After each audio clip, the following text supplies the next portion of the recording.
ಕಳೆದ 3 ವರ್ಷ 2021, 22, 23 ಹಾಗೂ 24ರಲ್ಲಿ ಎಲ್ಲ 3 ವರ್ಷ ಸೇರಿ 2,068 ಲಕ್ಷ ರೂಪಾಯಿಗಳನ್ನು ನಾವು ವಿವಿಧ ಹೆಡ್ ಆಫ್ ಅಕೌಂಟಲ್ಲಿ ಕೊಟ್ಟಿದ್ದೇವೆ. 50-54 ಮತ್ತು 30-54. ಮತ್ತು ಇವರು ಮಾನದಂಡಗಳನ್ನು ಕೇಳಿದ್ದಾರೆ. ಈಗ ಕಲ್ಯಾಣ ಪಥದ್ದು ಮಾನದಂಡಗಳು ಆಗಲೇ ನಾವು ಎಕ್ಸಿಕ್ಯೂಟಿವ್ ಇಂಜಿನಿಯರ್ಗಳಿಗೆಲ್ಲ ನಾವು ಕೊಟ್ಟಿದ್ದೀವಿ. ಏನಾದರೂ ತಮ್ಮ ಕಡೆಯಿಂದ ಅದು ಕಳಿಸಿಲ್ಲ ಅಂದರೆ ದಯವಿಟ್ಟು ಕಳಿಸ್ಕೊಡಿ. ಯಾಕಂದರೆ ಈಗಾಗಲೇ ಡಾಕ್ಟರ್ ಅಜಯ್ ಸಿಂಗ್ ಅವರು ಅದಕ್ಕೆ ಅನುಮೋದನೆ ಕೊಟ್ಟಿದ್ದಾರೆ ಅಧ್ಯಕ್ಷರಾಗಿ. ಪ್ಲಾನಿಂಗ್ ಡಿಪಾರ್ಟ್ಮೆಂಟ್ ಕೂಡ ಇಂದ ಬಂದಿದೆ.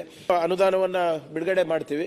ಅದರ ಜೊತೆಗೆ ಮಳೆಗಾಲ ಮುಗಿದ ಮೇಲೆ ಟಾಸ್ಕ್ ಫೋರ್ಸ್ ದುಡ್ಡು ಮತ್ತು ವಿಶೇಷವಾದಂಥ ಅನುದಾನ RDPR ಇಲಾಖೆ ಮುಖಾಂತರ ಮಾನ್ಯ ಮುಖ್ಯಮಂತ್ರಿಗಳ ಜೊತೆ ಚರ್ಚೆ ಮಾಡಿ ನಾವು ಹೆಚ್ಚು ಅನುದಾನವನ್ನ ಕ್ಷೇತ್ರಕ್ಕೆ ಬಿಡುಗಡೆ ಮಾಡಲಿಕ್ಕೆ ಪ್ರಯತ್ನ ಮಾಡ್ತೀವಿ ಅಧ್ಯಕ್ಷ. ನಾವು ಪ್ರಗತಿ ಪಥ ಅಂತ ಹೊಸ ಒಂದು ಯೋಜನೆ ತಂದಿದ್ದು. ಯಾಕಂದ್ರೆ ಪ್ರಧಾನ ಮಂತ್ರಿ ಗ್ರಾಮ ಸಡಕ್ ಯೋಜನಾ ಕ್ಲೋಸ್ ಆಗಿತ್ತು. ಈಗ ನಮ್ಮ ಸೌಭಾಗ್ಯಕ್ಕೆ ಅಧ್ಯಕ್ಷರೇ ಮೊನ್ನೆ ಪ್ರಗತಿ ಪಥನೂ ಅಪ್ರೂವ್ ಆಗಿದೆ.